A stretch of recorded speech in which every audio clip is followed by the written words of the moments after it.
তিনি এবার সন্তানকে সুন্দর করে বলে দিলেন, ইয়া বুনাইয়া লা তাকসুস রুইয়াকা আলা ইখওয়াতিক, এই স্বপ্নের কথা তুমি তোমার ভাইদের কাছে বলে দেবে না। তোমার ভাইদের কাছে যদি বলে দাও তাহলে ঝামেলা হতে পারে। ভাইয়া কি দুলাকা কায়দা, তারা তোমাকে হত্যা করতে পারে, মেরে ফেলতে পারে, তোমাকে বিভিন্ন কায়দা, বিভিন্ন জোর জুলুম করতে পারে, বিভিন্নভাবে তোমাকে পরাস্ত করতে পারে, পরাভূত করতে পারে। সুতরাং সাবধান, লা তাকসুস রুইয়াক, তুমি তোমার ভাইদের কাছে এই স্বপ্নের কথা বলে দিবে না। সুবহানাল্লাহ বলেন। তার মানে হলো তিনি যে নবী, তিনি বুঝতে পেরেছেন তার সন্তান এটা নবী হবে, তিনি সেটাও বুঝতে পারলেন, এবং এই স্বপ্নের কথা তার ভাইদের কাছে বলে দিলে কি হবে তিনি সেটা বুঝতে পারলেন। এখানে ব্যাখ্যাটুকু আপনাদেরকে একটু আগে জানিয়ে দেই। চন্দ্র এবং সূর্য দেখেছে তাকে সেজদা করতে, এটা হলো তার বাবা মা। আর আহাদা আশারা কাওকাবান, 11টি নক্ষত্র তিনি দেখেছিলেন। তার মানে হলো ভাই হলো 12 জন, উনি ব্যতীত বাকি থাকে কতজন? 11 জন। কতজন থাকে? এই 11টা হলো তারকা এবং তার বাবা মা, এই 13 জন মিলে তাকে সেজদা করতে তিনি দেখেছেন। এর ব্যাখ্যা হলো তার বাবা মা এবং তার সেই সব 11 জন ভাইরা সবাই মিলেই তাকে সেজদা করেছে, এটা তিনি স্বপ্নের মধ্যে দেখলেন। এবং এই স্বপ্নে বোঝা যায় আল্লাহ তাআলা তাকে নবী বানাবেন, নবুয়ত দিবেন, এবং একটি সময় এমন হবে এই 11 ভাই তার এবং তার বাবা মা সবাই মিলে তাকে সেজদায় লুটিয়ে পড়বে, এমন একটি সময় আসবে। এই ইশারাটি আল্লাহ তাআলা তাকে ছোটবেলায় দিয়ে রেখেছেন। সুবহানাল্লাহ। বন্ধুগণ আমার, এবারে ইউসুফ নবী ছোট্ট মানুষ, তিনি এই বিষয়টিকে গভীরতায় নিতে পারলেন না, তিনি বুঝতে সক্ষম হলেন না। তিনি তার ভাইদের কাছে স্বপ্নের কথা বলে দিলেন, এবং হযরত ইয়াকুব আলাইহিস সালাম এই স্বপ্ন বলার পর থেকে তিনি এই ছেলেটাকে ইউসুফ আলাইহিস সালামকে অনেক বেশি ভালোবাসা শুরু করলেন। তার চরিত্র, তার কথাবার্তা, তার আদব আখলাক সব মিলিয়ে উনি সবসময় তার কাছে তাকে রাখতেন। তার বাকি সন্তান যারা ছিল, বড় সন্তান যারা ছিল, সবাই ছাগল লালন পালন করত, মেষ লালন পালন করত, তারা সব সময় মাঠে থাকতো, চরের মধ্যে থাকতো, তারা সেই গরু ছাগল পালার ক্ষেত্রে তারা সময় তাদের সারাদিন সেখানে ব্যয় হয়ে যেত।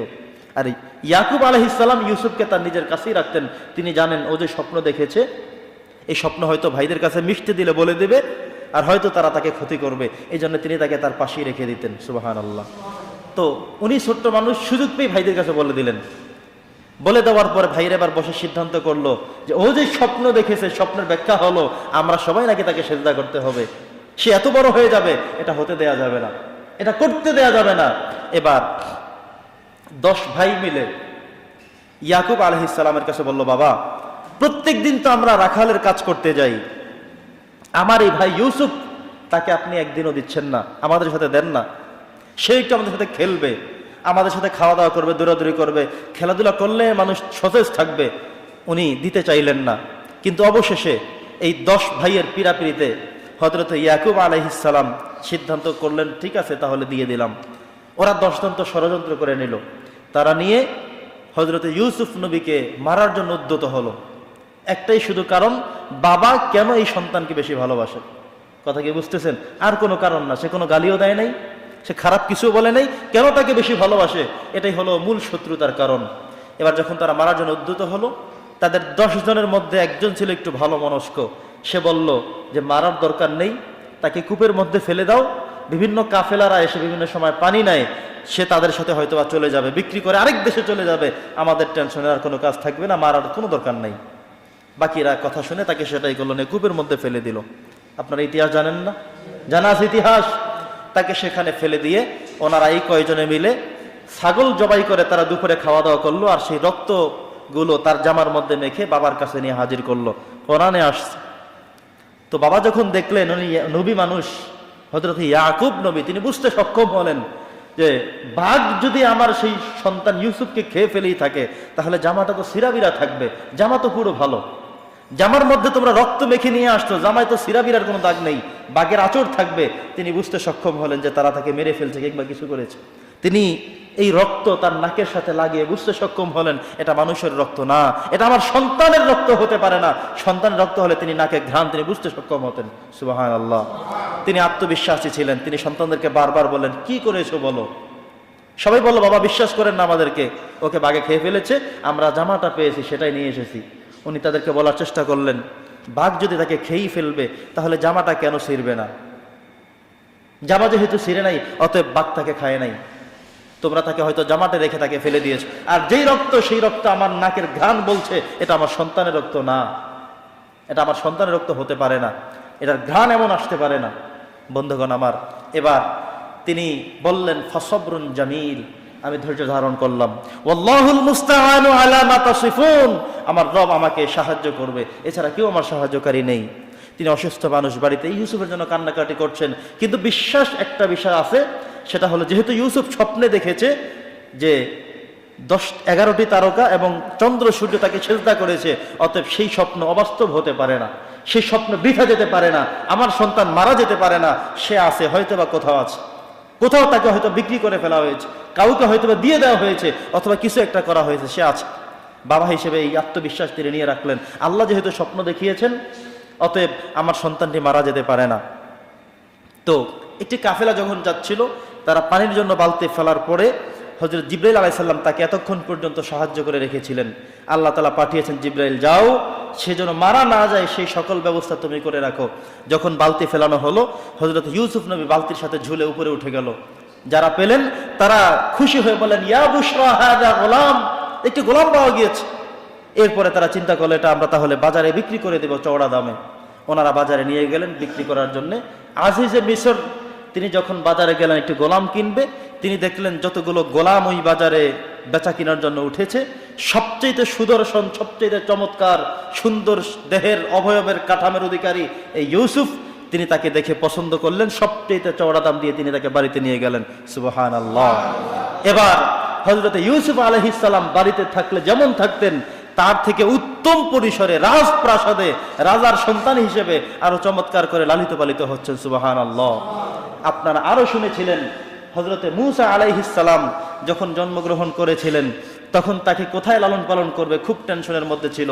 আল্লাহ বলছেন, টেনশনের কোনো কাজ নেই, যেই ফেরাউন আমার মূসাকে মারতে চেয়েছিল, সেই ফেরাউনের ঘরে সবচাইতে সুন্দর অবয়বে উত্তম প্রশিক্ষায় তাকে লালিত পালিত হবে, তাকে নিয়ে টেনশনের কোনো কাজ করা লাগবে না। কয়েকদিন মূসা নবীকে লুকিয়ে রেখেছিল, রাখতে হয়েছিল, কিন্তু অবশেষে আল্লাহ তাআলা কৌশল করে সেই ফেরাউনের ঘরেই মূসা আলাইহিস সালাম লালিত পালিত হচ্ছিলেন।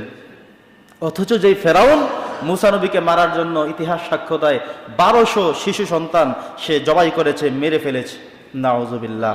ঠিক এই দিকে এসেও একই কাহিনী, যে হযরত ইউসুফ নবীকে আজিজে মিসরের ঘরে সবচেয়ে চমৎকার ভাবে লালন পালন শুরু করলেন, অথচ তাকে কূপের মধ্যে ফেলে দিয়ে ভাইয়েরা মনে করছেন সব শেষ হয়ে গিয়েছে। এবার ইউসুফ আলাইহিস সালাম বড় হচ্ছেন, তিনি দিন দিন বড় হচ্ছেন, আর তিনি তার চেহারা, তার ফোকাস, তার আলোকিত, তার কথাবার্তা সবকিছুই যেন দিন দিন আরো চমৎকার হচ্ছে। নবী করিম সাল্লাল্লাহু আলাইহি সাল্লাম যখন মেরাজে গিয়েছিলেন, মেরাজ থেকে ফেরত এসে তিনি একটি কথা বলেছিলেন ইউসুফ নবীর ব্যাপারে, যে এই পৃথিবীতে আল্লাহ তাআলা মানুষকে কিংবা সৃষ্টি জগৎকে যত সুন্দর করে সৃষ্টি করেছেন, আমি আল্লাহর রাসূল এই ঘোষণা দিলাম, আমার ইউসুফ নবীকে মনে হয় পৃথিবীর অর্ধেক সৌন্দর্য দেওয়া হয়েছে। সুবহানাল্লাহ। এত চমৎকার ছিলেন ইউসুফ নবী, যেটা নবীজি নিজেই মেরাজ থেকে এসে সাক্ষ্য দিয়েছিলেন যে ইউসুফ নবী এত চমৎকার, এত সুদর্শন মানুষ, আমার মনে হয় যেন আল্লাহ তাআলা পৃথিবীতে মানুষকে যত সৌন্দর্য দিয়েছে, সৌন্দর্যের অর্ধেকটুকু একাই হযরত ইউসুফ নবীর মধ্যে বিতরণ করেছে। সুবহানাল্লাহ। তো বন্ধুগণ আমার, ইউসুফ নবী দিন দিন বড় হচ্ছেন, আর উনি যখন বড় হচ্ছেন, তো আজিজে মিসরের স্ত্রী হলো হযরতে জুলাইখা, তিনি তাকে লালন পালন করছেন, উনি বড় হচ্ছে। একটি সময়ে যিনি মায়ের ভূমিকায় ছিলেন, জুলাইখা, তিনি মায়ের ভূমিকায় ছিলেন, আর ইউসুফ নবী সন্তানের ভূমিকায় ছিলেন। এভাবেই লালিত পালিত হচ্ছে, বড় হচ্ছে। যখন তার বয়স 18, 19, 20-এর পর্যায়ে চলে এসেছে, যখন যুবক এবং সুদর্শন পুরুষ হিসেবে তিনি সাব্যস্ত হয়ে গেলেন, ওই সময় এসে জুলাইখা তাকে প্রস্তাব করে ফেলল। কারণ জুলাইখার স্বামী আজিজ মিসর তিনি অসুস্থ মানুষ ছিলেন, তার কোনো সন্তান আদি ছিল না। কেউ কেউ বলছেন স্বামীর মধ্যেই সমস্যা ছিল, বিধায় তাদের কোনো সন্তান হচ্ছিল না। এদিকে হযরতে জুলাইখা তিনি স্বামীর সাথে তার যে সময়গুলো কাটানো, অতিবাহিত করা প্রয়োজন ছিল, তিনি সেখান থেকে ব্যর্থ ছিলেন। এজন্য তিনি হযরতে ইউসুফ নবীর চেহারা দেখে, সুদর্শন দেখে তিনি তার প্রেমে পড়ে গেল। অবশেষে তিনি তাকে বললেন, ইউসুফ আলাইহিস সালামকে তিনি প্রস্তাব করলেন বিবাহের জন্য কিংবা আরো অন্যান্য কিছু করার জন্য। ইউসুফ নবী বললেন, মাআযাল্লাহ, আমি আল্লাহর কাছে সাহায্য চাই, আমি কোনো অপরাধ করতে পারবো না, কোনো অপকর্ম করতে পারবো না, কোনো অন্যায় করতে পারবো না, আমার দ্বারা কখনোই সম্ভব নয়।